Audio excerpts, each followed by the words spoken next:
Bonsoir. Bonsoir Angers.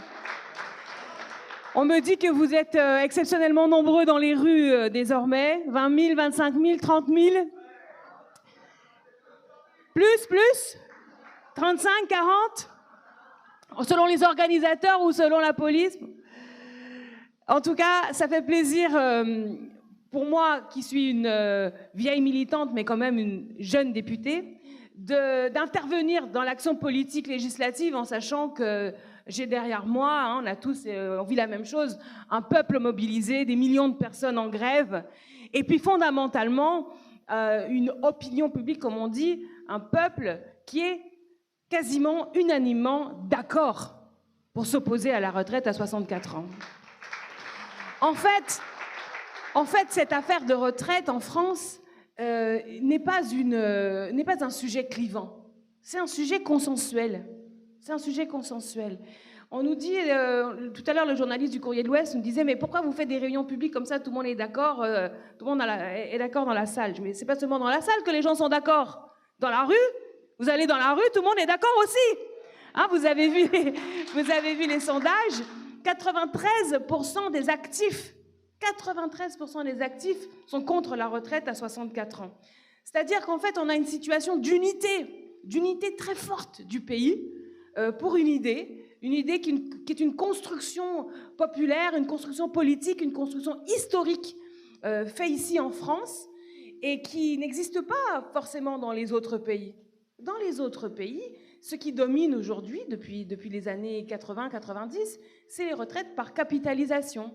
Donc c'est l'idée que chacun, on met dans un petit bas de laine tout au long de sa vie, en fonction de ses propres moyens personnels, quelque chose pour essayer de survivre dignement à la fin de la carrière professionnelle. Et en France, ce que nous avons inventé, c'est quelque chose de fondamentalement différent parce qu'il repose sur cette solidarité entre générations à laquelle nous sommes très attachés. Et moi, j'ai observé avec beaucoup de joie que dans le débat que nous avons eu dans ce pays à propos des retraites depuis un mois, il y a un mot qui revient à la mode et dont on parlait très peu, c'est le mot cotisation. Le mot cotisation. Parce qu'il est de bon ton, depuis un certain nombre d'années, d'appeler cela des charges. Et voilà, les gouvernements successifs, ils prennent le pouvoir et puis ils disent « il faut baisser les charges, il y a trop de charges, les charges c'est terrible ». Et bien, figurez-vous qu'en fait, les charges, c'est des cotisations. Et ce sont ces cotisations, précisément, qui ensuite viennent financer nos systèmes de sécurité sociale, dont le système de retraite.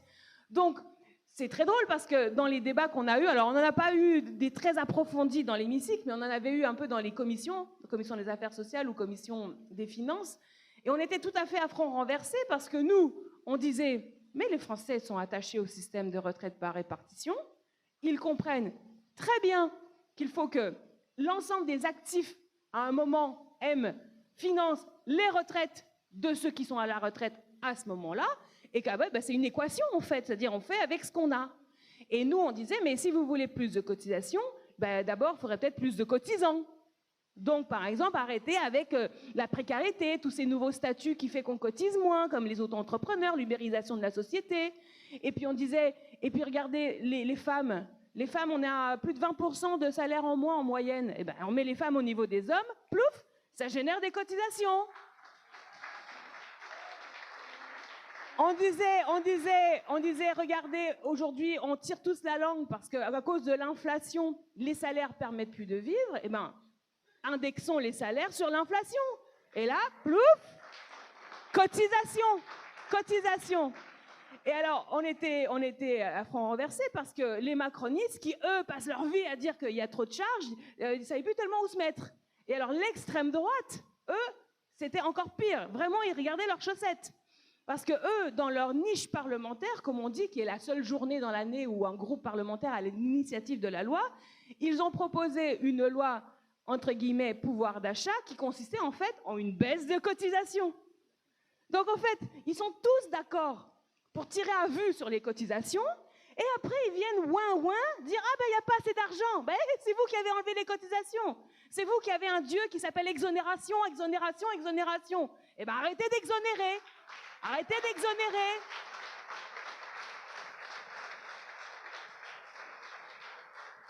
Cette maîtrise que nous devons avoir nous-mêmes comme peuple, comme société active de l'argent, hein, de où va l'argent, d'où elle vient, à quoi ça sert, c'est la base de notre système démocratique. Hein.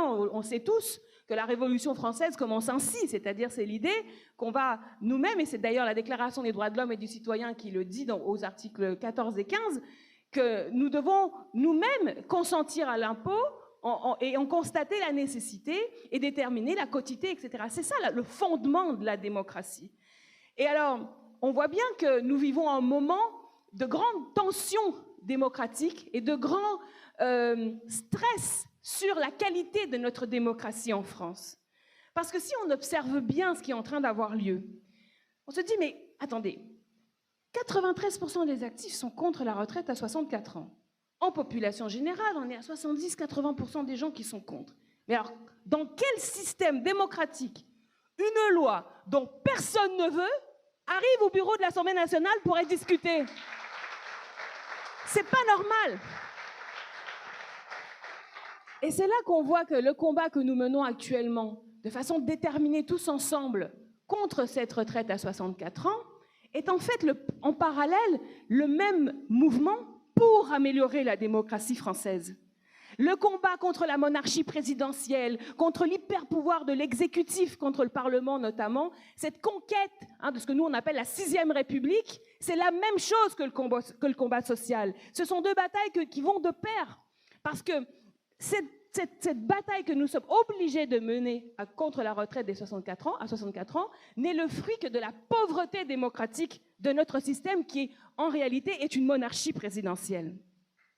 Vous avez aujourd'hui, si vous regardez bien, en fait, il y a deux camps. Il y a deux camps. Il y a un camp où il y a tous les Français, et puis il y a un autre camp où il y a un homme seul, le président de la République. C'est ça la réalité.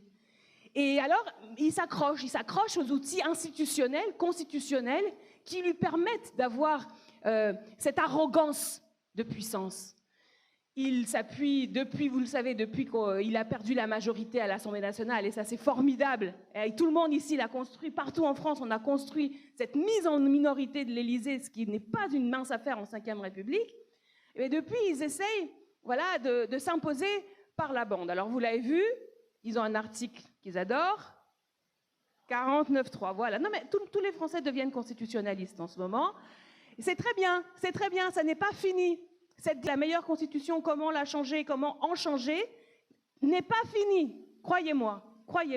Parce que c'est la mère de toutes les batailles. Alors ils ont fait 10 49.3 depuis l'automne.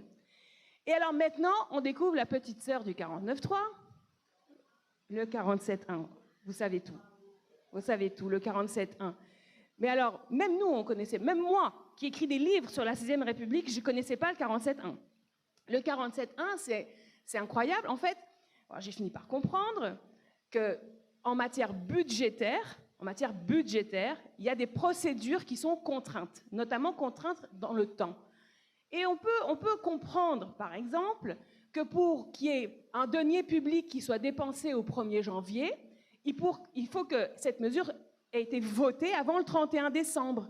On peut comprendre cette idée qu'en gros, là, avant novembre-décembre, on nous dit à l'Assemblée, grouillez-vous, parce qu'il y a un risque de rupture de la continuité financière de l'État.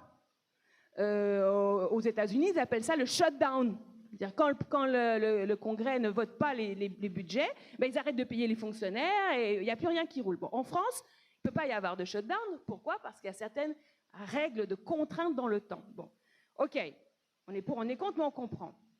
Ça, c'est pour les lois budgétaires initiales, loi de finances ou loi de financement de la sécurité sociale. Et après, au cours de l'exercice en cours, donc là, par exemple, on est dans l'exercice 2023, si on s'aperçoit que les dépenses qu'on avait prévues ou les recettes ne sont pas tout à fait ce qu'on avait prévu, donc il faut changer, on rectifie.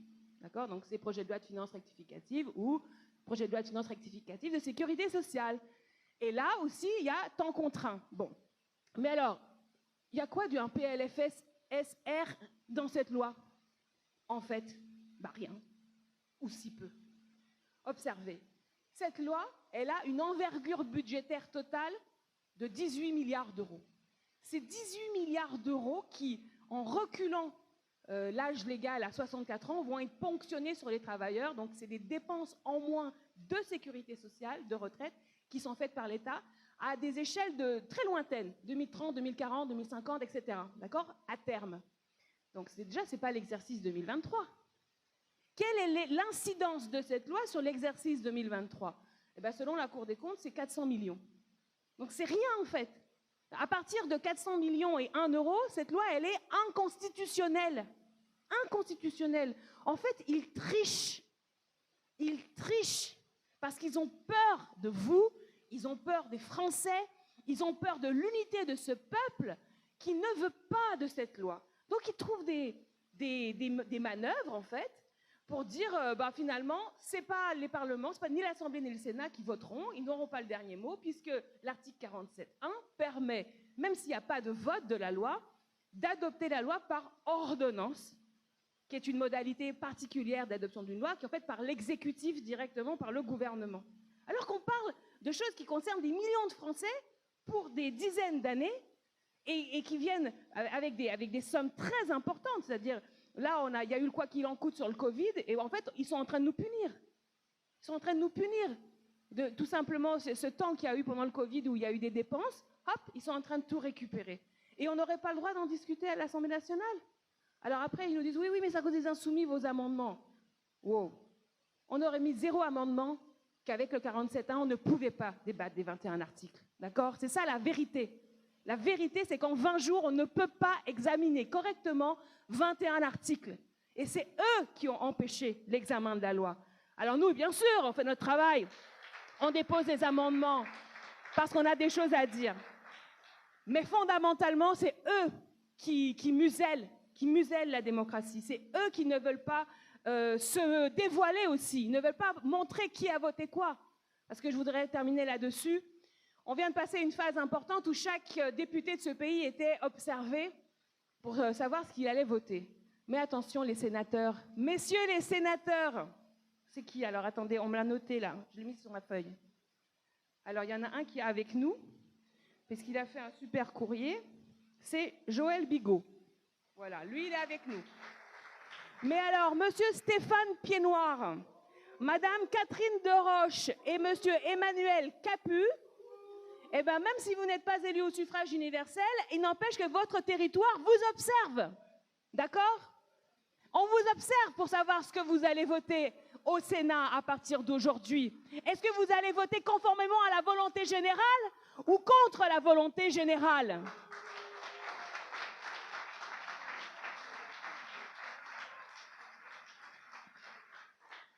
Unité syndicale. Unité politique, on l'a vu avec la NUPES ce soir. Unité populaire. Dans le pays où je suis née, au Chili, il y a une grande chanson qui dit « Le peuple uni ne peut pas être vaincu ». El pueblo unido jamás será vencido. Allez, le 7 mars, on bloque tout jusqu'à la victoire.